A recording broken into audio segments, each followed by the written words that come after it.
Jeremy Corbyn, leader of the Labour Party, he's had quite the year, hasn't he? It's been a turbulent time for British politics. He's been at the absolute epicentre of it. Now, I actually interviewed him last year during his leadership campaign. I'm now again interviewing him during his leadership campaign. There is obviously a contest to be leader of the Labour Party.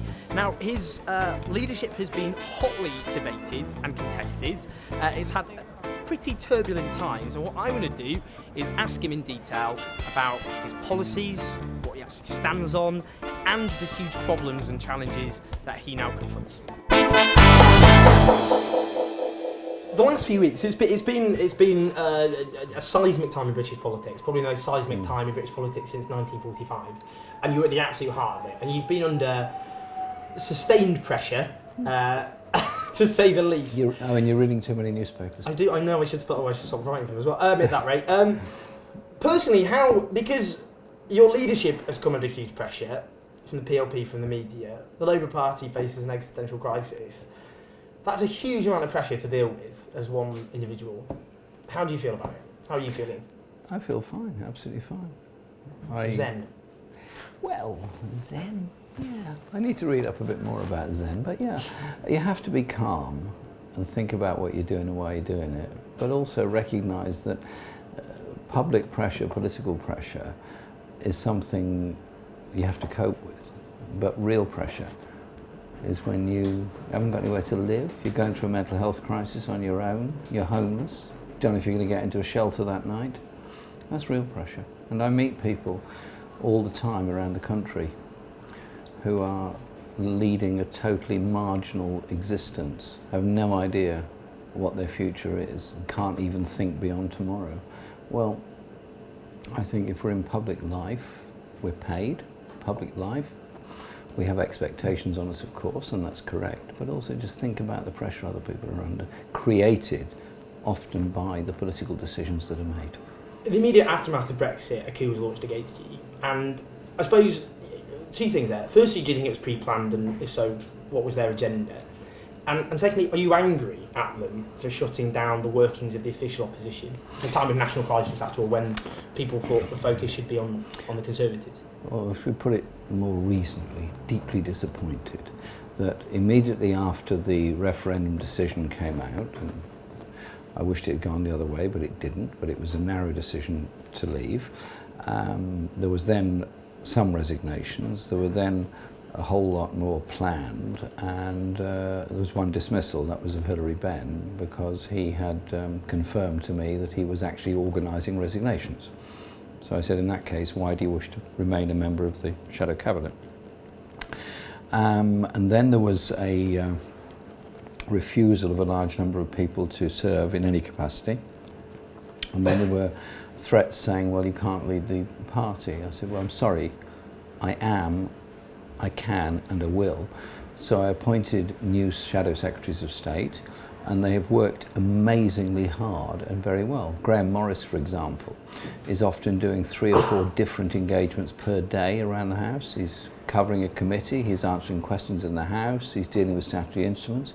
He's just working himself to the bone, as are all the others. Angela Rayner stepped up to be Shadow Education Secretary. Grew up on a parallel road for me, you know. Really? Oh, okay. It's the Stockport connection, is it? So Stockport's where it's at? It's where it's at, Stockport. It's okay. I'll head over to Euston now and get a train up to Stockport imminently. So she's stepped up, as have others, and I think we've functioned very well in those circumstances, indeed in any circumstances. And also I'm very pleased that Sarah Champion has rejoined the team, and there will be others who rejoin. At the last general election, a lot of people just weren't clear where Labour stood. If you asked them to sum up where Labour stands, full stop, a lot of people have struggled, including many of the people who supported the Labour Party. Including quite a lot of Labour candidates. Indeed, Labour people, activists knocking on the doors, if they were, that doorstep challenge, what do you stand for? So, succinctly, in 2 or 3 sentences, and no platitudes, I'll be brutal on this, what is Labour's vision? In a way that people who aren't, lefties like me, in the way they can understand, what does Labour stand for? An economy that doesn't cut public expenditure as a principle, instead is prepared to invest and participate in the widest economy in order to give opportunities and decency for everyone, a welfare system that doesn't punish those with disabilities but instead supports those with disabilities, a health service that is there for all time, without any charges and without any privatisation within that NHS, and a foreign policy that's based on human rights, promotion of human rights and democracy around the world.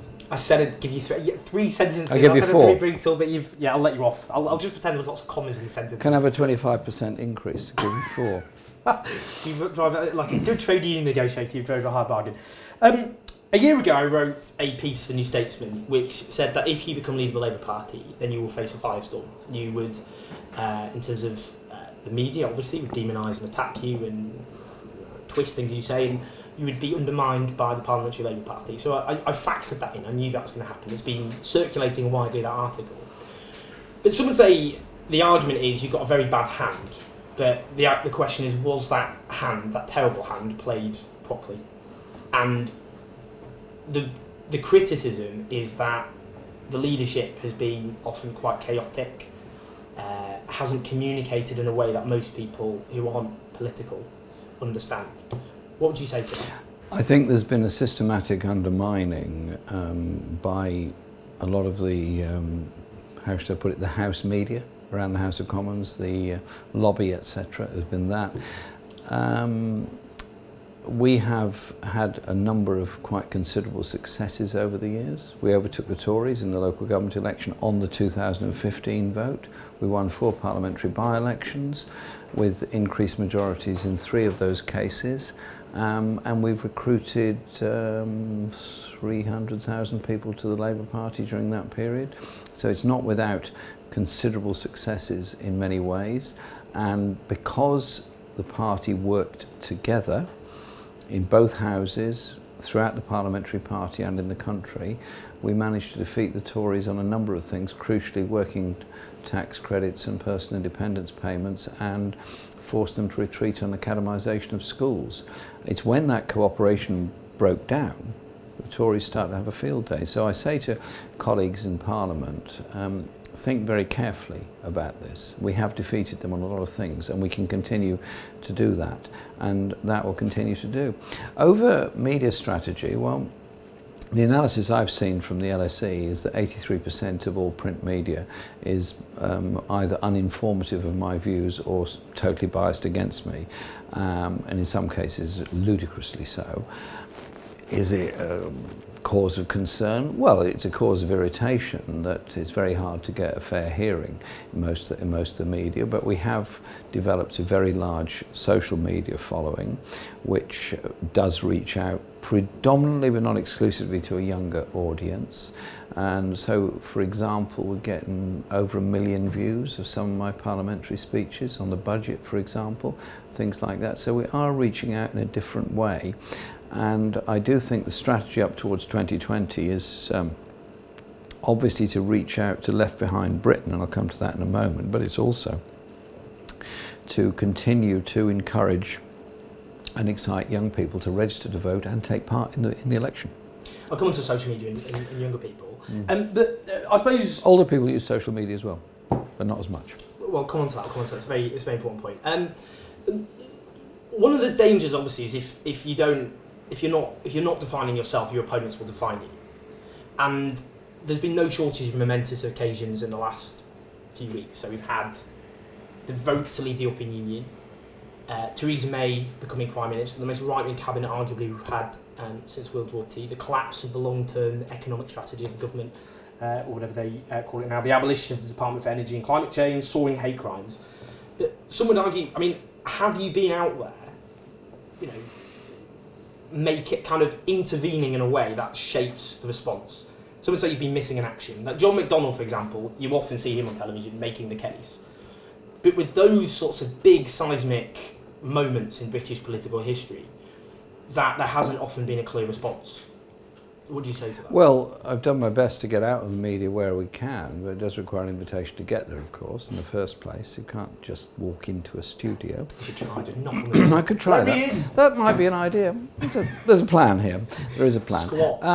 But there's also been some fairly huge events, such as during the year the Syria vote, such as the Trident vote, such as the Chilcot report, which was a massive one. And I think we have defined a lot around that and defined a lot about the direction in which I hope our party will continue to go. We've also reached out in a way that other Labour leaders have not, in that I have resolutely been travelling the country usually 3 days a week on campaigning events all over the country in order to meet party members, union members. I've been to every union conference, I've been to a whole lot of other conferences such as Chamber of Commerce and a whole lot of people, and tried to reach out to people who have different concerns, environmental concerns, industrial development concerns, human rights concerns. And so I have done an awful lot of what I consider to be important alliance building with very important, informative and developing interest groups around the country. In terms of the policies you have at the moment, Ed Miliband, arguably he had a set of policies which were not clearly defined at all. In fact, people would have struggled to work out exactly what those policies were. But in what way are the policies you offer different? So, for example, the British Public Investment Bank, that was in the last general election manifesto. Equal pay audits, that was in the last the last manifesto. For example, the fiscal rule, which is not borrowing for day-to-day spending, but borrowing to invest. That was argued. That was the same fiscal rule Ed Balls had. But Ed Balls was offering cuts as well, and indeed during the general election campaign offered up cuts, and we were also using some appalling language on the DWP budget, on welfare systems. A year ago, almost a year ago to this week, the party was refusing to vote against the welfare reform bill and was supporting cuts in public expenditure. We had an emergency budget from Osborne, again in the autumn, which was all about cuts. What we've become now is a party that's absolutely about redistribution of wealth. It's absolutely about investment. It's absolutely about not passing by on the other side while people find themselves homeless on the street. So I think there's been a different narrative from Labour, and I think it's been a very fundamental change. But I suppose in terms of specific policies, because the argument is, you could almost mean kind of about Ed Miliband, that he had policies which he made look more right-wing than they were. And these are policies which are now being presented. Well, Ed used to famously say he would under-promise and over-deliver. Yeah, he did say that. Sadly, he didn't get the chance to deliver. But in terms of the key specific policies that are actually different than last year when Labour lost. Clear on railway public ownership, clear on Royal Mail, clear on energy policy, clear in a whole lot of areas. So Royal Mail would be renationalised? Royal Mail come back in as far as we can, yeah. So there would be public ownership? There would be a public participation, possibly complete public ownership. We're discussing that at the moment with a number of interest groups, community groups and others. Likewise, in energy policy, we were wrongly characterised as trying to nationalise the big six. We were never trying to do that. What we were trying to do was develop a sustainable energy policy which brought communities in to production and generation, particularly of electricity. Like Germany? Very similar to the German model, and indeed on gas production, quite a lot of interest has been shown, and certainly I strongly support it in green gas generation from waste and so on. So we've become a much more environmentally sustainable economy. You know, the solar-powered flight that's just gone around the world, it landed yesterday, fantastic statement from the pilot saying, we've taken this thing around the world. This shows what anybody, anywhere, everybody, everywhere can do about sustainable energy sources. Good message there. Do you think the policies are dramatically more radical, though? Sizably more radical? Is it just emphasis? Is it just narrative, the way it's presented? No, they are more radical because we're absolutely saying that we want a living wage that is a real living wage. We're looking at the TUC figure of £10 an hour, an economic policy and economic development that is about intervention all around the country, that was and is about public ownership in part or whole of the steel industry, something that was not there and indeed had to be fought for throughout the year in our teams. And so it's been a very interesting year on policy development. Part of the year has been taken up, sadly, with firefighting within the Parliamentary Labour Party, but I hope that when this leadership election is out of the way, our members of Parliament realise they have a job to do in Parliament opposing what this government is doing, but above all promoting a radical social alternative. Surely that's what's necessary at this time. Well, housing is one of your great passions, and particularly in London we have a huge housing crisis, but across the country millions of people are trapped on social housing waiting lists. The housing crisis varies across the country, you're quite correct. So when it comes to, there's three elements, isn't there, of the housing crisis. There's the lack of council and social housing, a private rented sector unregulated with increasing rents that people often can't afford, and falling home ownership, particularly amongst younger people. So with those three areas, what would you do? First, invest in council housing, repeal the Housing Act that's just gone through, which includes pay to stay and forcing local authorities in high cost areas to sell off their more valuable properties. And so it's ridiculous. In the case of my own borough, it would be selling 6,000 flats. Ridiculous thing to do. Secondly, on regulation of the private rented sector, in London and one or two other cities, it's an issue of rent levels. In most parts of the country, if not all parts of the country, it's an issue of length of tenancy and conditions. So I'd have a nationally agreed and very strict system of basic standards in the private rented sector and longevity of tenancies. Germany has almost lifetime tenancies in the private rented sector. As a result, the rent levels are often lower and the conditions are often better because people invest in it for the long term rather than the short term. What we have here is ridiculously short-term investment proposals in the private rented sector, which means that areas such as I represent in Parliament in London are being socially cleansed by the day because the rent levels are so high. Anyone living there, unless they've got at least two incomes coming in, simply can't afford the rent. So if they have a child, if a couple have a child, they can't afford to stay. If a young person, say London, they can't afford to get home. It's sort of a fantasy really for lots of people. What would you do in terms of home ownership? Do you have any ideas on what? Yes, I do. Home ownership is part of it as well. I would want to see first-time mortgages being supported through local authorities, and indeed the model that was operated in the past by most councils offering low start mortgages to first-time buyers is a way of ensuring you maintain the social mix of communities. If we go through what this government is doing at the moment, what we do is socially cleanse the wealthiest parts of the country, socially cleanse those with high-cost housing, which are not necessarily the same as the wealthiest parts of the country, and actually force more and more people to commute longer and longer distances. And so you look at the big cities, Newcastle, Manchester, Birmingham, London, Bristol, what you see is longer and longer commutes going on. And so I was discussing this with Marvin, for example, Marvin Rees, the mayor of Bristol, on his proposals, because the housing issues in Bristol are broadly similar to London. And at one level, of course, he wants to improve commuter transport, good, but is it really healthy or environmentally sustainable to have people commuting into London from Southend every day? It's predicted that in the next few years there'll be more self-employed people than public sector workers in Britain. Now, people who are self-employed often like the independence. They often like the idea they're their own boss, not least in a country where bosses have so much power, arbitrary power often over their employers. But they often don't like the insecurity. So what do you think Labour could say clearly to self-employed people, the burgeoning number of self-employed people? As I said, they often quite like parts of it, but there's bits of they just don't like. I think I was the first Labour leader to talk about self-employment, actually, in my speech to conference last year. That was less than a week, 10 days after I'd been elected. And I did say we needed employment policies that worked for people in work as well as self-employed.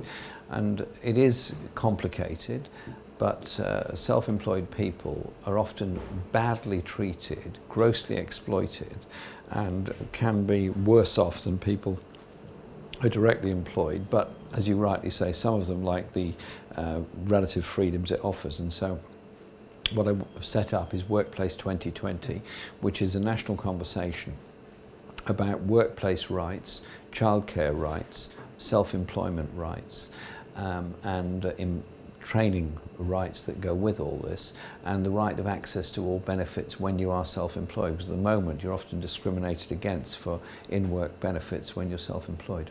And so we're doing that at the moment. Ian Lavery is heading that up, and we launched it at Ecotricity in Stroud a couple of months ago, and that is now gathering pace, and an awful lot of people have become very interested in that. Obviously, unions and union members, they're strongly supporting the proposals that we're working on, but also a lot of other groups just say, no, that's interesting, we'll come along with that. So we do build up a coalition of support and interest in more secure and better quality employment. The key area, though, is training and qualifications, and so I'm concerned about the quality of a lot of apprenticeships. I've visited an awful lot of apprentice training places over the year. Some are absolutely brilliant, very high quality training. Literally the Rolls-Royce of apprentices are done by Jaguar Land Rover, Rolls-Royce, British Aerospace and big companies like that, but some of the apprenticeships are truly awful. They're just basically limited qualifications and often exploitation of the young people involved. So there has to be better monitoring and better standards of them. I'm going to invent a person, let's call her Susie. Susie. I like Susie. Susie, okay, Susie. Hello, Susie. And now, Susie's on £27,000 a year. So that's the median full-time income, give or take. Slightly above, but yeah. It's slightly above full-time. It's like 26, 27. Anyway, but she for full-time workers. But she works in an office in Nuneaton. Right. What key things does Labour have to say to her? What were the key things that she would benefit from? We're going to develop a housing policy which means you can get somewhere secure to live. You might be living with your mum and dad, you might be sharing a flat, you might be lucky and get your own flat on a private rented sector, but it is insecure. So we offer her housing security either through council housing, which if she's in high needs she may be eligible if she's got children, for example.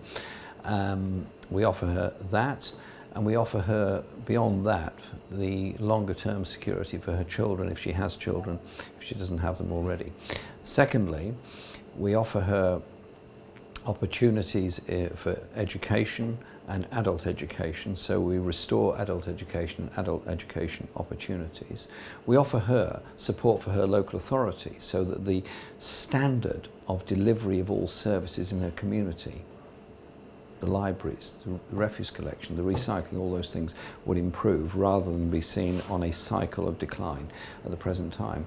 And in the long run, if she has children, they're going to get to go to university without leaving with massive debts. We want to do what Germany's done and return to the principle of free adult education and university standard education. So tuition fees will be abolished?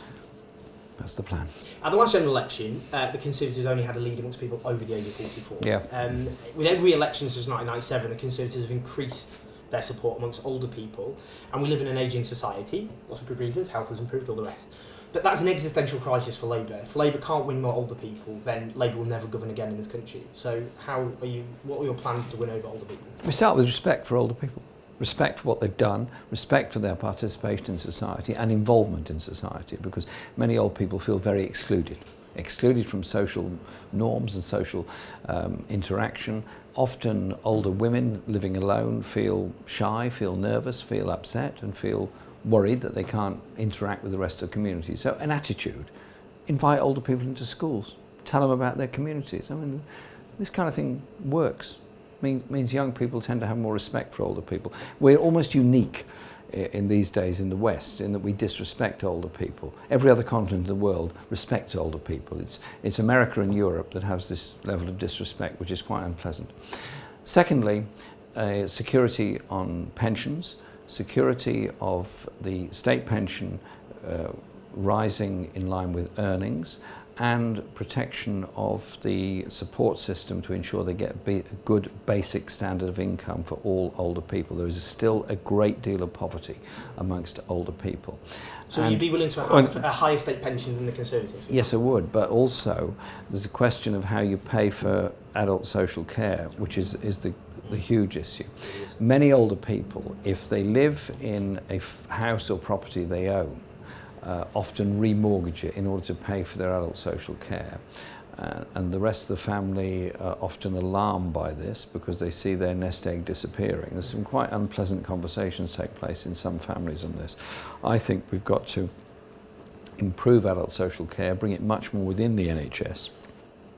Andy Burnham tried to do quite a lot of that before we lost the election in 2010. I think he was moving in the right direction with that. At the moment, we have back to cuts and bed blocking, where the NHS looks after people in a critical period, and then once discharged from hospital into adult social care can't cope, so we now have bed blocking of older people stuck in hospital waiting to be cared for in the community. It's not right. We're grossly underfunding adult social care, even though it's a statutory responsibility. So there's a series of things towards older people that we have to develop and put forward. And the other one is the inequality of income for women. Women tend to live longer than men. Women tend, unfortunately, in their working lives to have earned much less than men. Usually their pension entitlement is considerably less, and so they rely on the minimum income guarantee in order to survive. And so in the longer run, we've got to be looking at the whole pension system and the equality that's necessary for pensionable income. Social media. Now, there's no more avid user of social media than me. Twitter, Instagram, YouTube, Snapchat, you name it. I'm all over it. It's embarrassing how much all over it I am. But how much time do you spend on it? Let's just move on from that question. I spend a lot of time on the train. Anyway, filling my hours. But look, social media can only reach a limited number of people. Disproportionately, not all, younger people. And take, for example, videos. Now, we've got a video here. Now, I get all excited because I do these videos and it gets like 4 million views on Facebook. Do you know how many seconds you need on a Facebook video to get a count as a view? Quite not very many, I should think. Three seconds. Now, three counts as a view, does it? It counts as a view. Now, I think it should be more than that. We should lobby Facebook to do that. No, should we lobby Facebook for 10 seconds? We should lobby them to do, How about a minute? But anyway, but in any case, it generally, it disproportionately attracts people who are quite sympathetic to you in terms of who you reach. Whereas if you compare it to, say, Radio 2, 15 million people listen to Radio 2 each week, 4 million more than voted Conservative.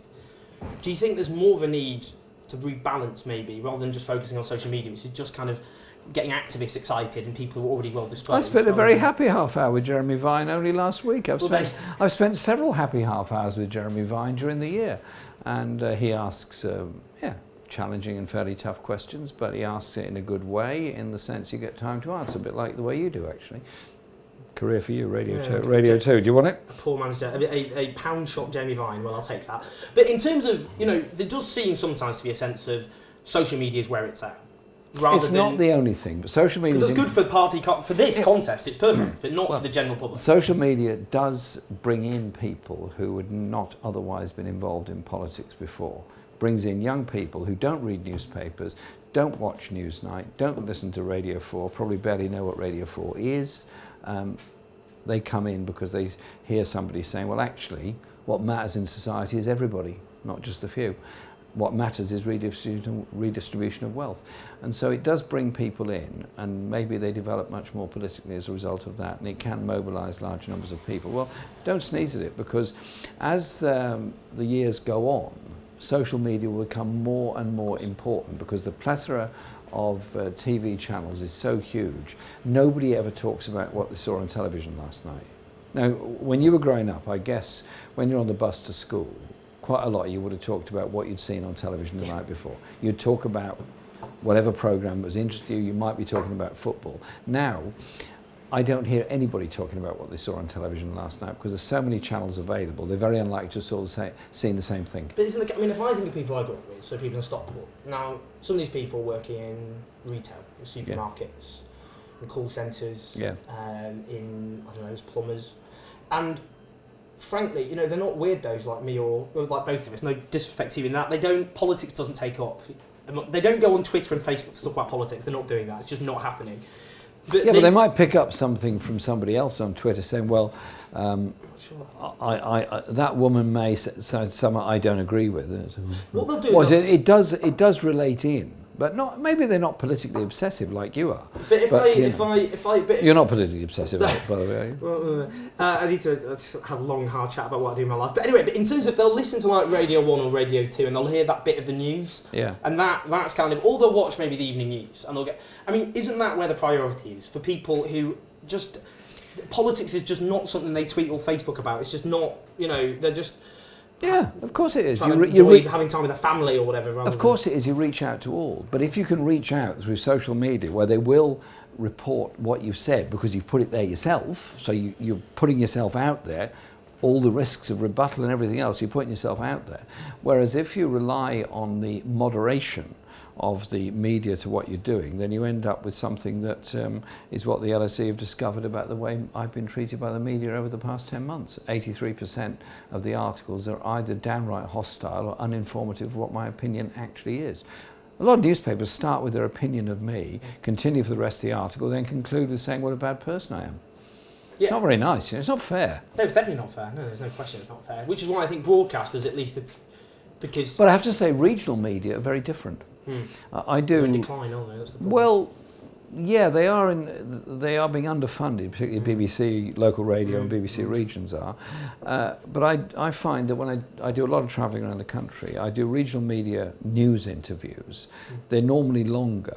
They give you more opportunity and more time, and they're actually more interested in what you have to say. So, for example, I was on Perranporth Beach near Newquay during the referendum campaign. Very long interview with regional media, not just about Perranporth Beach and clean water and fish, quite a lot about regional infrastructure, employment rates, unemployment rates, poverty and so on. So that is a way of actually reaching out. People say, actually, well, the Labour leader was in Cornwall, first time anyone's been there for a very long time, and he was saying the following. So yeah, we do reach out a great deal. Don't underestimate the massive reach we've had on media all over the country and local media as well. Someone who voted Conservative at the last general election, and they were like, I'm not voting for Labour, and it's not going to happen. What reasons now for them to vote Labour? What do you have to say to those Conservative voters to win some of them over? You may have children. They're going to want to go to university should they leave with £50,000 worth of debt. You may have children who are going to need somewhere to live, who can't get anywhere to live, and are probably living with you and possibly even outstayed their welcome. It does happen. I'd also say to them, are you comfortable with a society where the proportion of income of major companies, the proportion of income of the whole country on wages is reducing, the proportion of income on dividends and executive pay is increasing, inequality is growing very, very fast? Are you comfortable with all that? Are you comfortable with the level of homelessness and dislocation in our society? Do you want a health service that's going to be there for you, whatever your condition, for all time? So I say to them, think of the wider community and think we can achieve. But also look at the industrial future of this country. If we carry on with the levels of underinvestment, we've got the lowest levels of investment of any of the major industrial countries, and it's falling, are we going to be forever developing high-tech equipment, high-tech ideas in Manchester University, any other university, and sending them to China to be manufactured? Or are we actually going to have a government through a national investment bank that say, great idea, the computer was a great idea, Manchester University, for example. Why isn't that being developed here? So we would take inventions forward. We would take high technology forward. We would take forward the green technology. This government's unbelievably short-sighted decision to shut down or reduce feed-in tariff payments for solar and sympathetically generated electricity means that we are losing the solar power industry completely. We're now importing solar panels. We should be making them here. Different government, different approach, different idea. An idea about a stronger, more sustainable community. The polling suggests that UKIP are hemorrhaging support to the Conservatives now Theresa May is Prime Minister, but they're not hemorrhaging support to Labour. What strategy do you have, particularly in the aftermath of the referendum, to win over UKIP support? Because UKIP at the moment are circling around particularly northern constituencies. Yeah. They may elect now a leader of northern working class stock precisely to, and some people think UKIP could just sweep across the north in the northern Midlands. And reach out on wages, reach out on conditions, reach out on investment, reach out on regional injustice. This government is investing the vast majority of national infrastructure investment in London and the South East, not in the North East or North West. Look at hourly wage rates, £4 an hour lower in Boston, Lincolnshire, area of greatest UKIP support compared to the national average. And so we have to have much tougher and much higher wage regulation, and much tougher and much better workplace regulation. 0 hours contracts are part of it, but not the whole story on it, but it's also about longevity of employment, employment rights, access to employment justice, all those basic working class issues. In May, Labour came third in Scotland, and the prospects of Labour in Scotland look exceptionally bleak. There's no obvious signs of any bounce back for... Labour came third, but they also gained a number of constituency seats they've not expected to. So there were some unusual results there. Well, they did calamitously badly. I mean, do you no, think... I'm not pretending they did well, they didn't, but they did gain some seats. Yes, is there a strategy there? Though, what my question is, how can Scotland... Because a lot of people would query whether Labour could ever win a general election without Scotland. So is there a Scottish Labour are working hard. Scottish Labour are challenging the SNP on the austerity that the SNP are imposing on local authorities across Scotland. They're also challenging the SNP's economic model, because an economic model based on oil prices of over $100 a barrel when they're barely $50, barely even $40 a barrel is completely unsustainable. If the SNP had won the independence referendum and Scotland was now independent, it would be into mega austerity, because it simply wouldn't have the money to sustain it, because everything was predicated on oil. And so I think there is a huge future for Scottish Labour and a huge determination by an awful lot of people in Scottish Labour to achieve that. Labour have experienced a phenomenal increase in membership under your leadership. Under Ed Miliband, it was about 190,000. We're way over 500,000. You know what? You're the first person to give me credit for that. Thank you so much. It's a dramatic increase with very little parallels, actually, and it's it's the biggest left of centre party in Western Europe. However, sorry, there's going to be... There's always a however or a but, isn't there? Much of that increase has happened often in... So if you look at northern constituencies, their party membership's often much lower than it is, say, in Hornsey and Wood Green, where there's 4,500 members. Yep. In places in, like, Barnsley, it's like 300, 400, 500 members, much, much smaller in northern working class communities. But also, the key thing, which I've done a lot of research on, so I've been ringing around CLPs, and some CLPs will say that the number of members has more than trebled, but there's no increase whatsoever in door knocking. People are just not... They'll turn up to rallies, they'll turn up to meetings to discuss the leadership, they're not campaigning. Very little evidence of that at the moment. So what prospects, how can a genuine social movement be built? Because there's so many members, and there's so much enthusiasm for your leadership amongst them. But at the moment, there doesn't seem evidence that there's any strategy for becoming for a social movement, for campaigning, and nothing like that. You're right. There's been a huge increase in membership. It is not uniform across the whole country. There's been an increase in every region, but it's disproportionately big in the northwest, in the south and southeast, and in the southwest, disproportionately smaller in East Midlands and northeast, for example. But there's been an increase everywhere.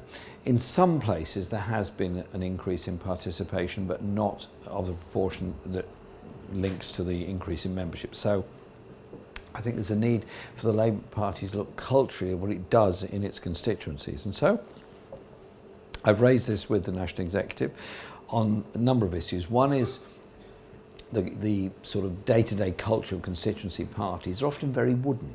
They revolve around a monthly branch meeting, a monthly executive and a monthly general committee meeting, and a social once every 3 months, 6 months, a year, whatever, and that's about it.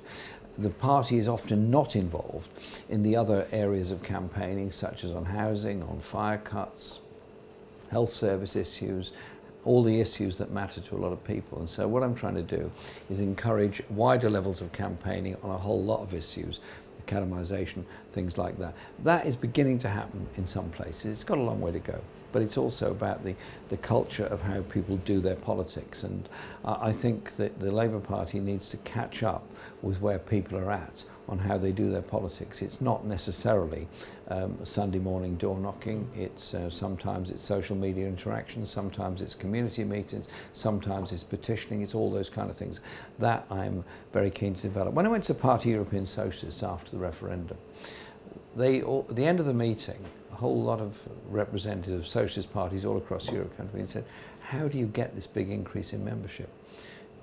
Best answer to this was a young woman from French Socialist Party. She said, where there are socialist parties, either within the social democratic tradition or somewhere else, where they're standing up against the neoliberal economics, against the austerity economics, against the rolling back of the state, they're gaining membership, gaining activity and gaining support.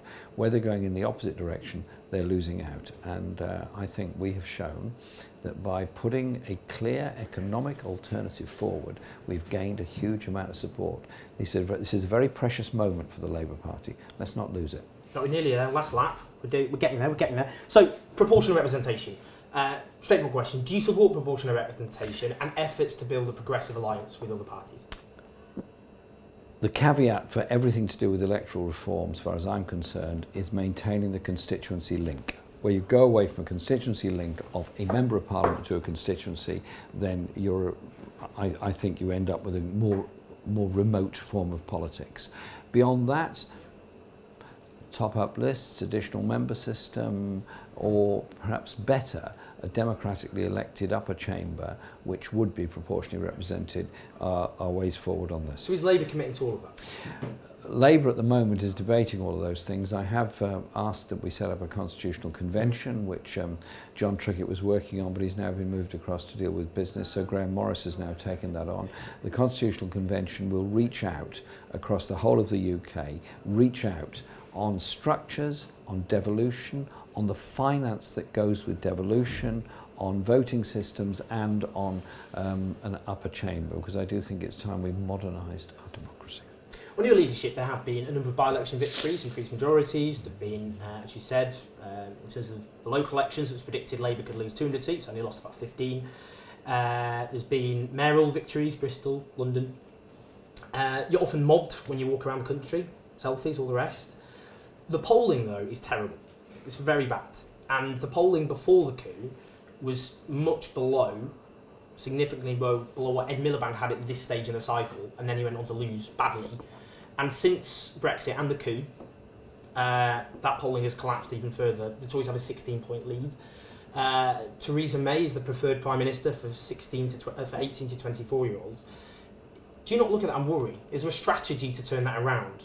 I worry that we're spending this summer doing a leadership debate when this would have been the moment to really put it to the country about what our alternative is to this government, what our alternative is on redistribution of wealth and power, what our alternative is on environment and so many other issues. And the behaviour of a very small number, but a small number of colleagues, and the way that they have personally attacked a lot of people in the party is not very helpful in all this. I don't say it's many, it's a relatively small number that are doing it, but they're doing it. Joe Stevens is one of your shadow ministers. Louise Haigh is the MP for my home constituency, Sheffield Heeley, whereas left when I was 4, can't remember too much. But anyway, they're both anti-Trident, they're both anti-austerity, they're clearly on the left of the party, but they're backing your rival, Owen Smith. Does that worry you? I mean, not Blairites.